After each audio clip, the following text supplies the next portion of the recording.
Welcome to the channel, everyone. I am Mike the Stew Burner, and if you know me, you know that I like hot dogs.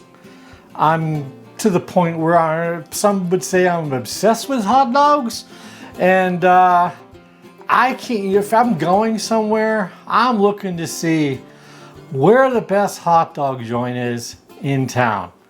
No matter where I'm going, I won't. When I'm planning trips, I'm checking to see who's got the best hot dogs, what are they rated at, what kind of hot dogs they're serving. Because for me, it's the simple things in life, and a simple hot dog is like the best thing in the world to me. I grew up on hot dogs up in New England. Some would say the hot dog capital of America. Some would say New Jersey. Some would say the Midwest. But being from New England, I'm going to claim it for us, okay? What am I going to do today? Now, you see some hot dogs in front of me, but you don't see anything to cook them on. But you do, you just don't know it. I saw this little clip, I don't know if it was on TikTok or whatever, and I thought, okay, yep, this makes sense. What they're doing makes incredible sense. And what they did was cook a couple of hot dogs in a vacuum container, like one of these vacuum water bottles or hot water bottle. You put coffee in here, you put hot stuff in here, you put cold stuff in here. If you put cold stuff in here with ice, it stays super cold for 24 hours, really. And if you put something hot in there, it stays super hot for a good long time. And right then and there, I mean, people were probably saying, "Oh yeah, this is no way. Yeah, this is just a gimmick." But I'm here to tell you that it's not a gimmick, because I did something very similar to this way back in the early 90s in Newport, Rhode Island during Hurricane Bob. We had lost power to our gas. We had some requests come in from the Red Cross from a neighborhood that was isolated because of the waters and the damage up there, and they needed to feed them.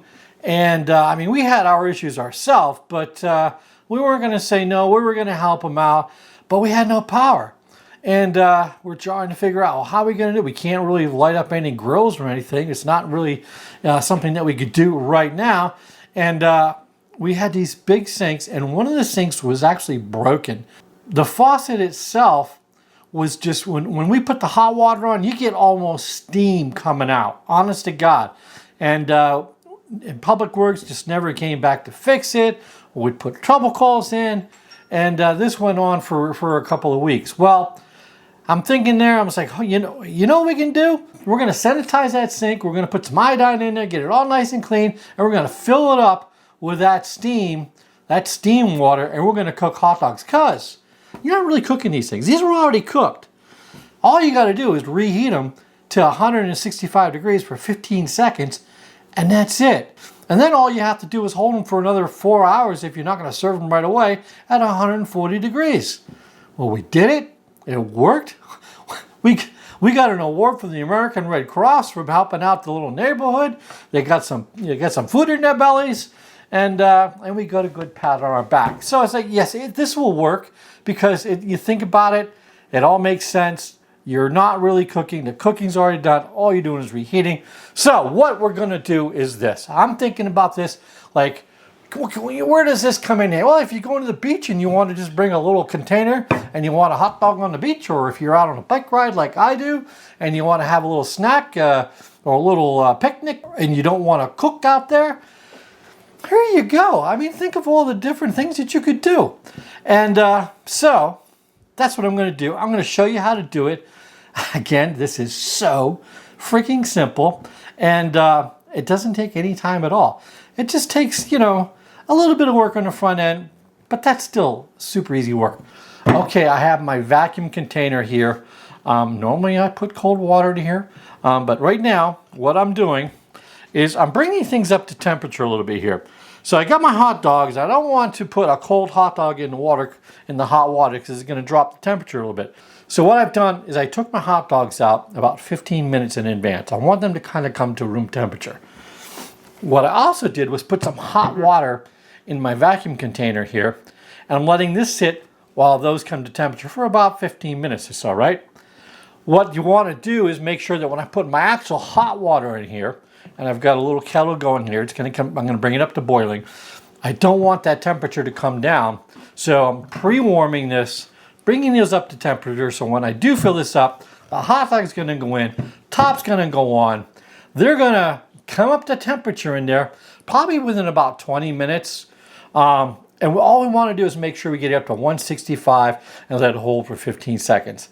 After that, this will stay warm for hours at above 140. And I can just take them if I'm going out for a couple hours on a bike ride, put that on the back of my bike, put a little roll or two, a couple packs of mustard in the back of my bike, and I got a nice little snack on the trail. All right, so let's get going. I'm gonna go ahead, bring that back up to a boil, empty this out, put our hot dogs in, and we'll come back and we'll give this a try. All righty, I'm back. I just emptied out my hot water that I was pre-warming my container with. Now I'm gonna just go ahead, drop my hot dogs in, pour in my hot water, my boiling water. This came to the boil. I just took it off all the way to the top. And we're just gonna seal this container. We'll come back in about 20 minutes, check the temperature of our hot dogs. We're gonna be there, I can guarantee it. I already practiced this once, but you don't think I'm gonna come out here and not practice and not know. It's gonna work. Okay. Okay, container is filled, boiling water, just off the boil. We're sealed, airtight, vacuum sealed. All right, I'm gonna come back in 20 minutes. We're gonna temp these. Make sure you have a little thermometer, okay? The most important thing that you will own in your kitchen is a thermometer. Trust me, you don't want to be getting people sick, you don't want to be getting yourself sick. All right, I'll be back. Alrighty, it's been 20 minutes. It's time to crack this open. I can feel the top is hot. And let's pull one of these out. It smells like they've been cooking. And I know it's going to work. All right, moment of truth. All right, we are up over 180 degrees. So we hit the 165 threshold. We're looking good on the cook temp or the reheating temp. So that said, I'm going to go ahead and put one of these in a bun. See if it has that famous snap to it, because I made natural casing hot dogs here. And go ahead and get this out of the way. Now I am a hot dog snob. I'm not going to deny it. I like a good hot dog. I despise a nasty hot dog. And you give me a bad hot dog, you're going to hear about it. So that's why I do quite a bit of research to where I get my hot dogs from, because I don't want to be disappointed. And I have been disappointed. And my wife will tell you, sometimes it gets, I kind of go overboard a little bit. Only one time though. It was only one time. Normally if I don't like it, I'll toss it, mark it down, never go back here again. I had a really bad one at Petco Park. That was pretty bad. All right. I like my hot dogs very simple. Mustard. Sometimes I eat them raw, nothing on them. Mustard, a little celery salt, mustard and relish, mustard and sauerkraut. I don't like a bunch of fancy stuff on my hot dog. I like a simple hot dog. Look at this. I don't know if you can read that, but yeah, that says Mike's Amazing Mustard on there. And this is not a, I'm not promoting Mike's Amazing Mustard, but Mike makes some amazing mustard. And I know, he was thinking about me when he was making his mustard. So, just imagine you're out on that trail, or out at that beach, or at the skating rink, on a cold winter day, and you want to have a hot dog at the skating rink, the town skating rink, and you're going to pop these things out. People are going to be like, yeah, okay, I want what he's having, okay? I mean, really, this is just a dirty water dog, right? You know those New York City hot dog carts?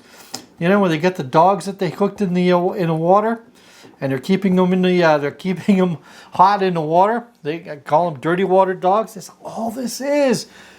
My little mini dirty water dog cart, right? There we go. Now, I know this is going to be a good hot dog. I've had this brand before. It's going to have a nice snap to it. It's going to be nice. I know it's over 180 degrees inside. And let's try it out.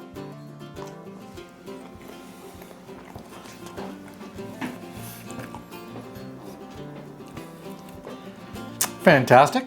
Nice and hot. And, you know, to me, that's as good as having a lobster roll, really. I mean, I don't know, there's a lot of you out there just like me that just obsess over hot dogs, and you know, you're always looking for that place. All right, you saw that it works. You saw how easy it was, and you too can do this if you want to, and maybe you will. And if you do, post me a pic. Go ahead and make some comments. Let me know how yours came out. Let me see you out there on the bike trail, having a nice little picnic, or at the, like I said, the skating rink, or wherever. What about those Little League baseball games where they don't have a refreshment stand? Bring your own. You're gonna be the hit. Better bring a lot of hot dogs. Anyways, hey, if you enjoyed this video, please hit the like button, subscribe, and most importantly, share right over there. Hit that logo. It makes it so much easier to subscribe to the channel. So until next time, thanks, and we'll see you.